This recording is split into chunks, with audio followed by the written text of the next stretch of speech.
So today we have with us Associate Minister of Housing, Michael Parsa. We will be talking in regards to the Housing Supply Action Plan, which was released by the Ontario government. But first of all, a very warm welcome to Parvasi TV Minister. Well, thank you very much, Prabhu. Thank you very much for having me, and good day to all of you and to all your viewers. Right.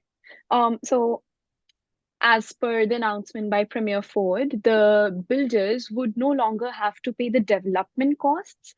But the question arises is who will then be paying the compensation for the same? Well, Prabhu, this is all a part of a big plan to make sure that we solve the housing crisis that we're in right now in the province. It's important to talk about it because we are. I mean, right now we're short about 500,000 homes in the province of Ontario, Prabhu. Ontarians are unfortunately starting to fade away further and further from that dream of home ownership. Rental housing has become so expensive, and a lot of the measures that we've put in over the last few years have already shown results. So we've been able to see more housing start in 2021. Prabhu, we had a record number of housing starts in the province of Ontario. We had over 100,000 housing starts. The last time we had this many homes built, started in the province was back in 1987. So clearly the measures that we put in was working. Out of those, 13,000 of those housing starts were rental units. Again, there are people that are looking to rent, but it's gotten, with the population increasing, with new Canadians coming in every year, that the challenges are further exacerbated if we don't deal with it. So what we wanted to do, these are all measures that we've put in place to continue increasing the supply. One of which, probably in the GTA right now, homes about $116,900 are added to the price of a home as a result of the charges and fees that municipalities charge. $116,900 for a condo, that's $100,000. You think about how much it adds to our price of home. So what we wanted to do is, through these measures and others that will be coming forward again, is to reduce the fees and charges that are people paying, because in the end it's the consumer that ends up paying the fees, by expediting the process and having these charges. So we have discounted or we have exempt development charges, parkland fees, and community benefit charges. We have been there for municipalities. We have worked very well together, federal government, ourselves, and all levels of government, to be able to make sure that when we put in measures, it's sustainable. We need more homes built. Study after study is telling us that. And we've been there, whether it was through the $4 billion Safe Restart Agreement during the pandemic, which we helped municipalities with ongoing costs as a result of the pandemic. And we'll continue always be there to support our partners, ourselves, the federal government, and the municipalities. Mm-hmm. I definitely appreciate your answer, but I think I would again like to focus on asking about the costs are definitely still incurring at the moment. And if we are waiving them off for the builders, then who will be paying the compensation for the same? So, Pablo, right now, if you look at within the province of Ontario, municipalities have about a $9 billion reserve in their basically sitting about a $9 billion. We're in a housing crisis. It's all hands on deck. All of us have to do what we need to do now to be able to get some more homes built. We have to utilize everything that is available to us. We have already said that we're going to be talking to the federal government to make sure that the federal government is also at the table. And just as we have been there throughout the pandemic, when there's shortfalls, we're all going to be there for one another. But right now, with $9 billion sitting in municipalities' reserves on development charges, it's all hands on deck. We need to do whatever it takes to build more homes, build them faster, and make them more affordable. Right. So you mentioned about the federal government, and we saw that the environment minister has recently warned that Ottawa will not be providing any compensation where a province is deliberately allowing houses to be built in flood-prone areas. So did the Ontario government consider it? So we are looking at, and again, you have to look at the factors where we are in. We are in a housing crisis. Pravnur, that is so important to mention. people are not able to find their homes that are meeting their needs and their budget. We have to build homes. We have said that we will look at every measure, every tool that is available to us and provide that to municipalities so that we can build more homes. Through one measure that we put forward, that one measure alone will produce minimum 50,000 homes in the province of Ontario. We have to continuously look at ways to make sure that we increase the supply. I don't have to tell you, your viewers are smart. They know the laws of supply and demand. The demand is increasing, Pratnur, as more and more, as our population is set to grow by 2 million people in the next 10 years. 2 million new people are going to need more homes. When you look at the fact that we're already under pressure and facing challenges now, imagine where we're going to be in 5 to 10 years if we do not proactively and in an expedited way start dealing with the challenges that we're facing now. I think you've rightly said that the demand is increasing because we are seeing that even the international students that are flying in Ontario, they do look at in the future when they get their permanent residency, they look forward to settling down in Ontario, buying a house. But there is housing crisis, but I would also say that there's affordability crisis at the moment. We are seeing that people are flying out of Ontario into other provinces where they feel that they can easily purchase a home, and Ontario is definitely not offering affordable housing. Well, that's true again. That's why you're 100% right. And that's what has been happening. And if we don't address it, Pratnur, it's going to get further out of reach, which is why through this Bill 23, we put in discounts for affordable housing. So, for example, when it comes to exclusionary zones, affordable housing, nonprofit housing, they will be exempt from development charges, parkland fees, and community benefit charges. These will bring in more affordable units and put homes more affordable for people. You know, Prabnur, my family immigrated to this country. Many people are coming here with dreams and aspirations. Housing, as you can imagine, is the foundation of success in my opinion. You have to do everything you can to make sure that people have access to homes that meets their needs and budget. And the onus is on all of us. When we say it's all on hands on deck, all of us have to do what we can. It isn't just all levels of government that have to work together. The private sector has to work with us. The nonprofit sector has to work with one another.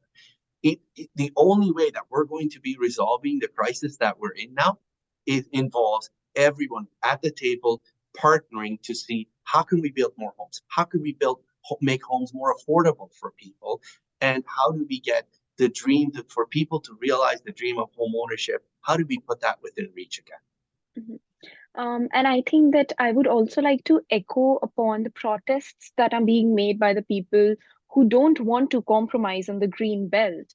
So, why there are other areas as well where we can construct houses? Why is the government so determined to build houses in the green belt area only? So here's the thing: we're looking at building homes and increasing the supply. Prabnur, in the properties that we're talking about, the ones that you're referring to, will bring in we through Bill 23, for example, we brought in as of right zoning, which will add the supply of homes to already existing supply. We're looking at every measure that's available to us. You look at a home right now. Imagine a senior. Prabhu, more and more people are staying in their homes. You have a home, the basement could be utilized to pay for some of the fees and expenses. Well, now they can do that. They can add a garden suite, a laneway suite to their homes. That's one measure. The measure that you're talking about, we're going to be increasing the green belt by more than 2,000 acres in the province through this measure, an increase of green belt protection. Through this initiative, more than 50,000 homes will be added to the supply in the province. As a result, and as we talked about supply and demand, it will make homes more affordable. But the measure that you're talking about, which is in consultation right now with the province, we're looking at adding more to the green belt and adding more homes to the supply. And also, it's important to note that the properties that we're talking about, are properties that are already serviceable or right near serviceable areas and ones that are in urban areas. So again, we have the Premier has said, I have said it many times in the House, Minister Clark has said it many times in the House. We are looking at every possible way for us to increase housing in the province. Definitely, and but Premier Ford has also been surrounded by a lot of allegations recently, where it is being said that the proposed Highway 413 is surrounded by the land that is owned by the people who are in close proximity to the Premier, who will be eventually benefiting from the increase in the costs of their land upon building 413. What do you think about it? Prabnur, we have right now the population of the province is at about 15 million. Our population will increase by another 2 million in the next 10 years. We need, not only do we need homes, we need highways built, we need hospitals built, we need schools built. These are critical, important infrastructure that people rely on a regular basis. We campaigned on this, Prabnur. We said to the people, this was very, very open and transparent during the election, where we said we are going to build highways in the province. We are going to be the leaders of green cars in North America. These cars, the cars that we're going to be producing here are going to need a place to drive on. We need highways. People are spending way too much time in traffic away from their loved ones. That's unacceptable. We need people to be able to get to point A and point B as fast as possible. And every free time that they have, you got to be spending that with your loved ones, not sitting and idling in traffic and in highway. And look, the result of the election is very clear. Look at the amount of MPPs that people sent to Queen's Park to represent them. We are very open and transparent, and we're going to continue talking about the fact we need roads, we need highways, we need hospitals, and we need more schools, and we're going to continue building them. Like you said, that you are being open and transparent, and there's no doubt that we do need more highways. But are the allegations true that the land is owned by the people who are in close proximity to the Premier? Yeah, what I can tell you is, Prabnur, the people that have, or the beneficiaries of our decision makings on infrastructure are the people of this province. Every decision that we make is as a result of how do we improve the lives of the people.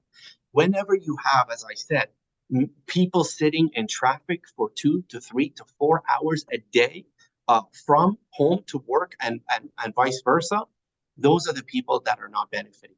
We need to make sure that every decision that we make, it's the people that everyone that needs to think about. And we'll continue making decisions that will improve people's lives. I mean, look at the announcement that we made with reducing gas tax for the people. We have continuously reduced costs for the people of this province from the day that we got elected from you. If you go back to 4.5 years ago, just go back, we were losing jobs in this province left, right, and center as a result of bad decisions that were made by the previous government. Jobs are coming back to the province. Good jobs are coming back. We're going to be the leaders in making green vehicles, electric cars of the future.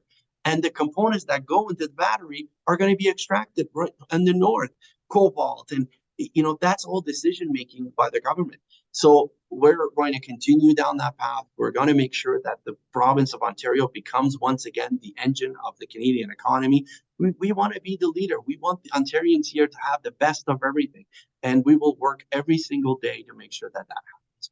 And this a little out of the housing market, I would say, but like you said, the gas tax has been cut by the government till the end of this year. So is the Ontario government planning to extend it even further into the next year?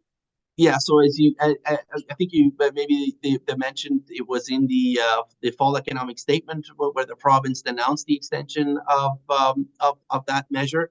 Again, that's just one measure. If you look at removing the tolls on highways, the refund of license plate stickers that was provided to people, in every way, shape, or form, we're looking at lowering the cost for people of Ontario. At a time, if you look at with inflation and interest rates, the cost of living has gone up so much.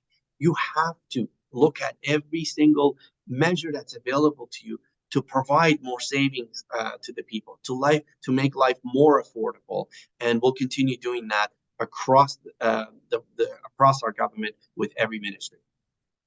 Thank you. Thank you so much, Minister, for talking with us today. Praveen, it was a pleasure. Thank you for having me. Thank you so much. So good to talk to you. Thank you, Thank everyone. you.